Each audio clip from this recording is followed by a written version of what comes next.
Surging demands to remove ICE agents from Minneapolis after 2 American citizens were killed. No one can turn on the television right now and see what's going on in Minneapolis and think that's a good thing for public safety. How Ohio cities are joining the legal fight. We don't want members to be in a position where they could be trading individual stocks and profiting upon the actions that they would be voting on. A proposed bill could keep Congress members from buying stock.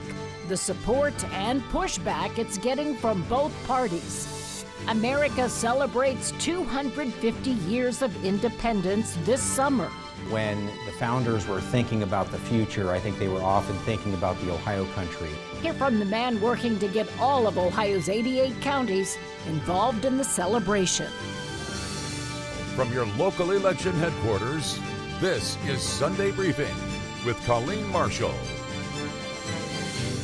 White House border czar Tom Homan is now in charge of Operation Metro Surge in Minnesota and says any drawdown of federal ICE agents depends on the cooperation of local authorities. But the demands for an immediate withdrawal are getting support from all around the nation, including cities here in Ohio. Welcome to Sunday Briefing. I'm Colleen Marshall. Minneapolis filed a federal lawsuit trying to have the more than 3,000 immigration and customs enforcement officers removed from Minnesota in the wake of the fatal shootings of 2 American citizens, Renee Good and Alex Preddy. An amicus brief supporting the calls for ICE to leave was signed and filed by representatives of 80 cities all around the country, including the Solicitor of Cincinnati and Columbus City Attorney Zach Klein. You know, we have values, we have principles that we stand up with, and no one can turn on the television right now and see what's going on in Minneapolis and think that's a good thing for public safety, a good thing for our country, and a good thing for our fellow Americans. Zach Klein and leaders in the 80 other cities that signed on to the joint legal brief say it's time for Americans to stand up to ICE. But as illegal immigrants are taken into custody and deported, many Americans say, that's what I voted for. I'm completely in favor of identifying the worst immigrants, the worst violent offenders. If they have criminal records that are violent and dangerous, they should not be in our country. But you do that in joint collaboration, by sharing information. You do not do that by raids, by rounding up people, by racial profiling, by tear gassing American citizens, by indiscriminately targeting individuals based on the color of their skin. The mayor has made statements, though, that lead us to believe he would not work with ICE under any circumstances. Are you saying there are things ICE could do that you would team up with them?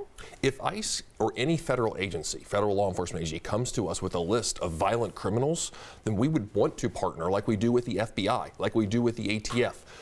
And I'm not sure why we would want any violent individual on the street. But that's not what's happening. ICE's tactics are just rounding up indiscriminately people that are innocent, that are American citizens. And when you look at the data that ProPublica and other groups have done, only a small fraction of individuals actually have criminal records. Ohio Republican Senator Bernie Moreno said this week he supports the calls for a full investigation into the shooting deaths in Minneapolis, but also believes local and state leaders should support ICE.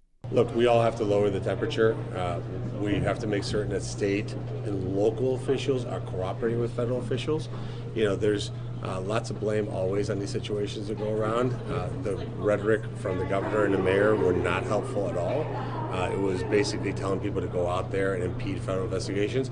It's crystal clear. Americans have a constitutional right to protest their government. That is embedded in our Constitution. But at the same time, it is absolutely not okay to impede federal law enforcement operations. A federal judge will weigh whether to grant the request from Minneapolis to stop ICE enforcement action that the city insists is unlawful and excessive. What are you hearing from immigrant communities here in the Central Ohio area? Well, they're scared to death. I just met last week with about 20 Somali business owners, all of whom were American citizens, by the way. And they were showing me video of folks, vigilantes, that were coming to their daycare centers because of the right-wing media and the negative words that our president of the United States has said against an entire group of people from the country of Somalia.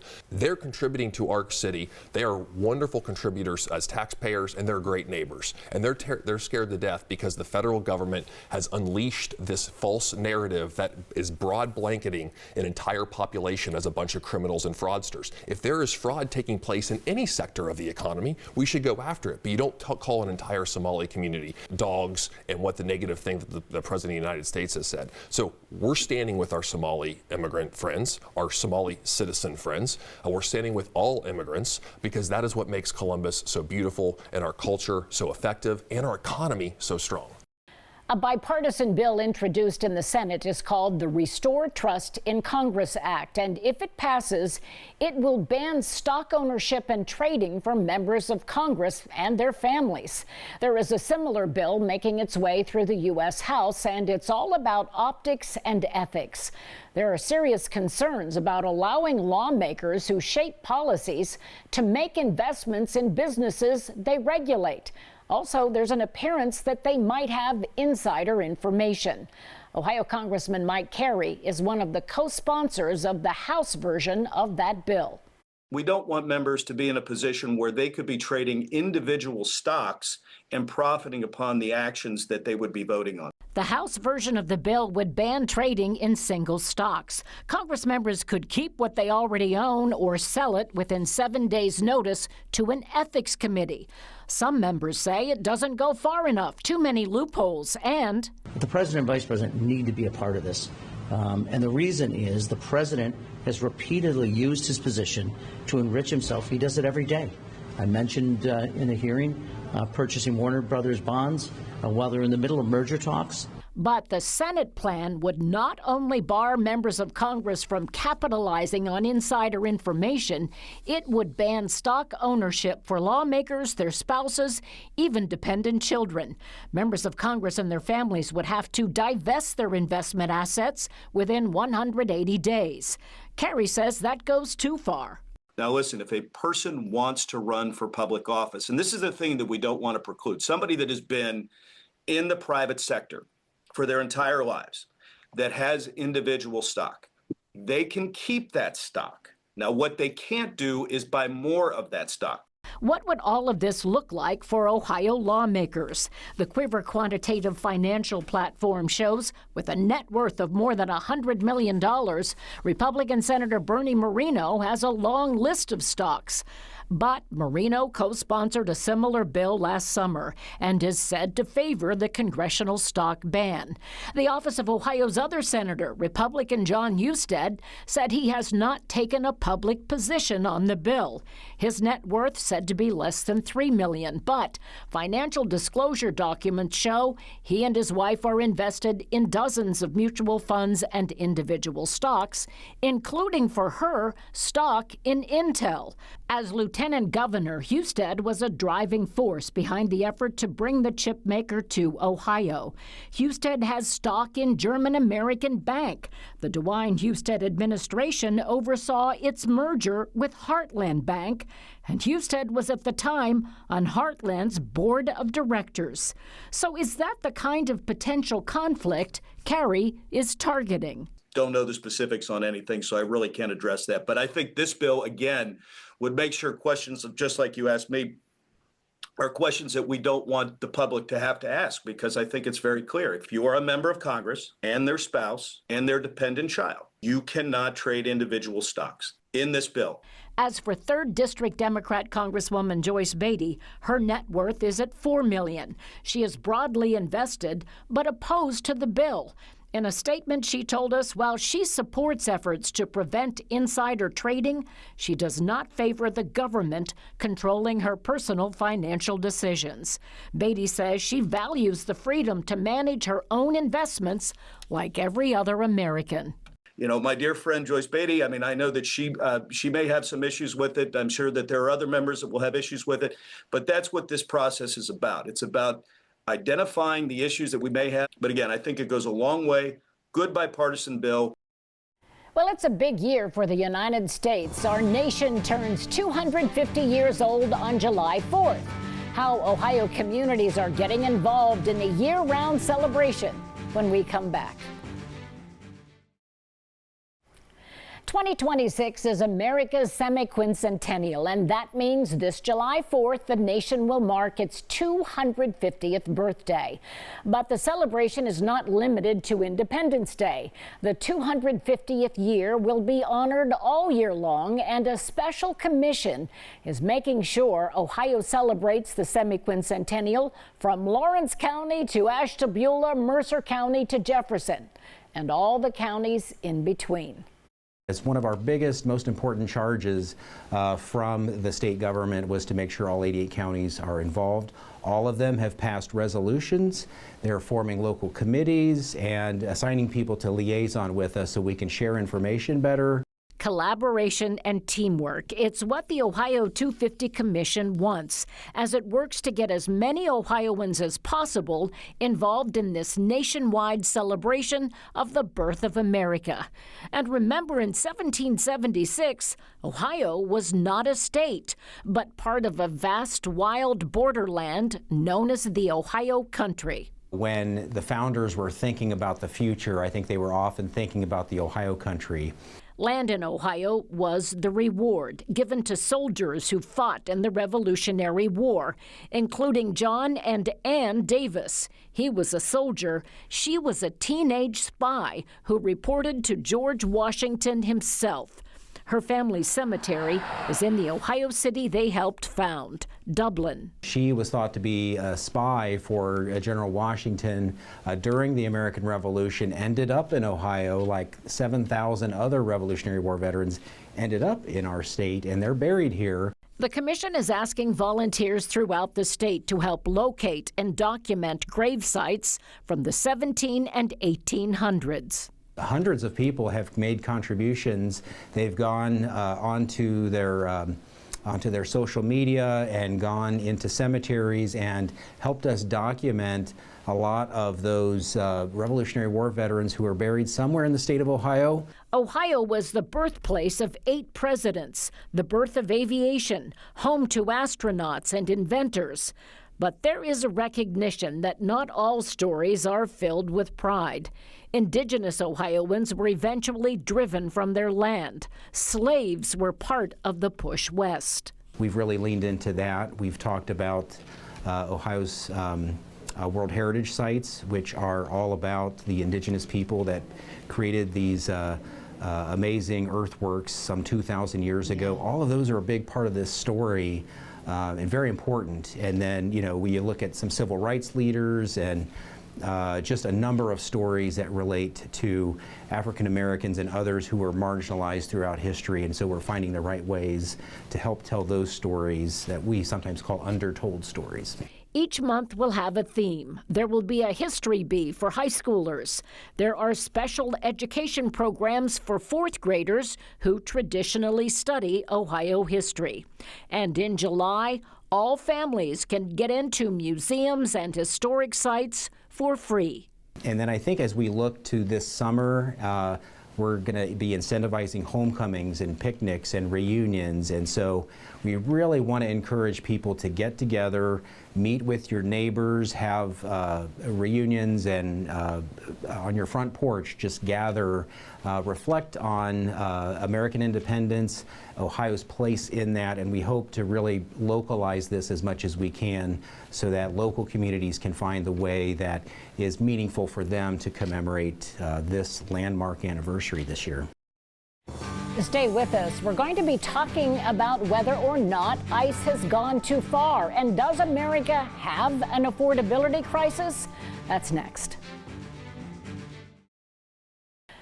Welcome back. We have with us in our roundtable this week Republican strategist Mark Weaver, and from the Democrat side of the aisle, not only an attorney, former congressional candidate Morgan Harper.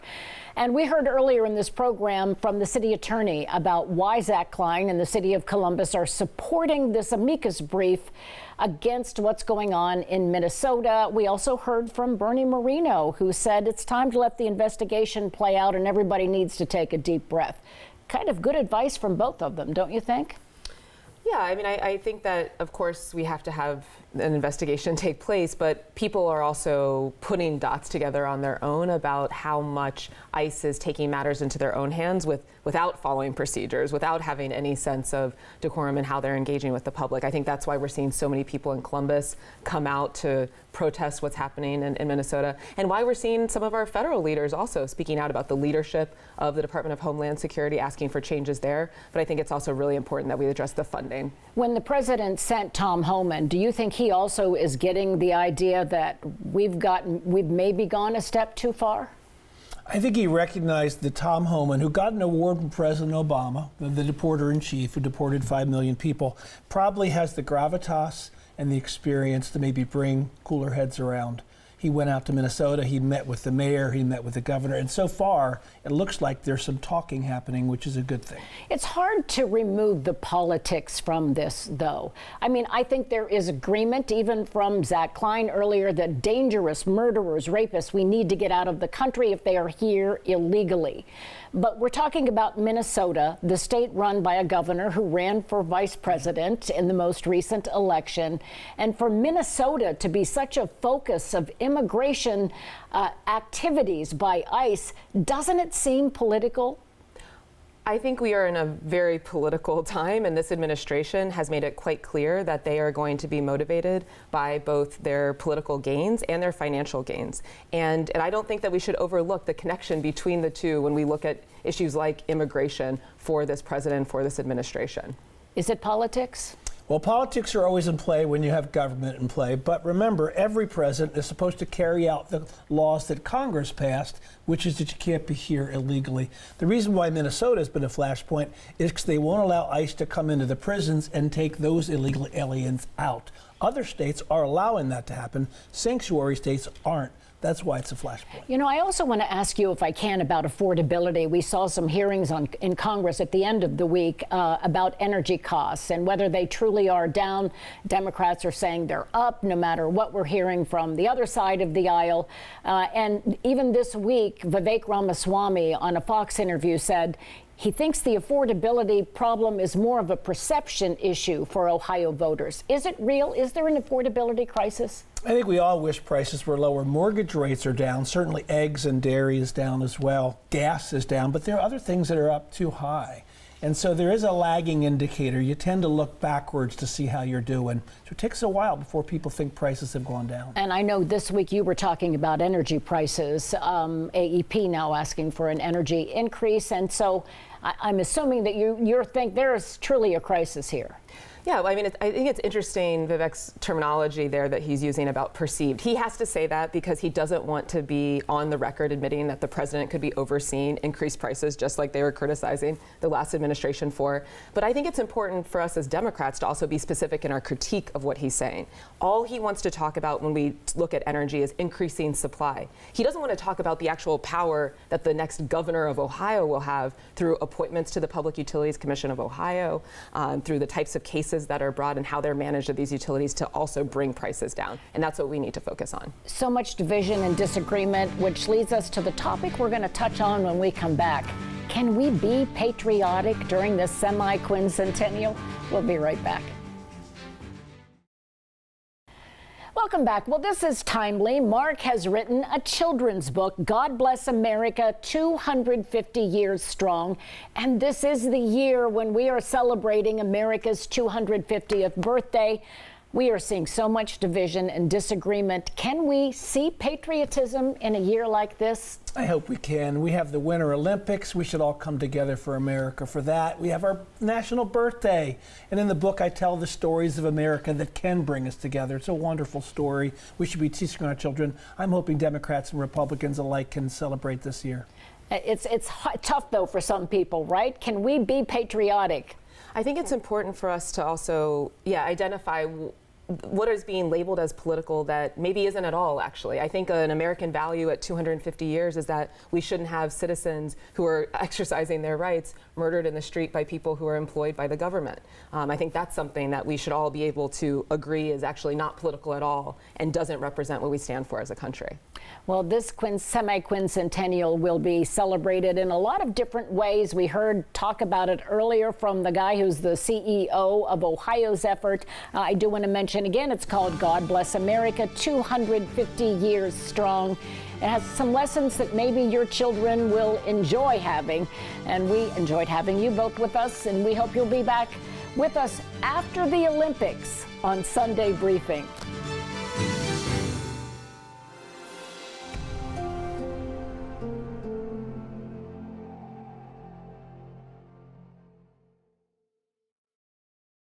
Thanks for watching. For more NBC4, download the NBC4 streaming app. You'll get free 24/7 local programming streamed straight to your living room. Just search NBC4 Columbus on your Apple TV, Amazon Fire, Roku, or Samsung device.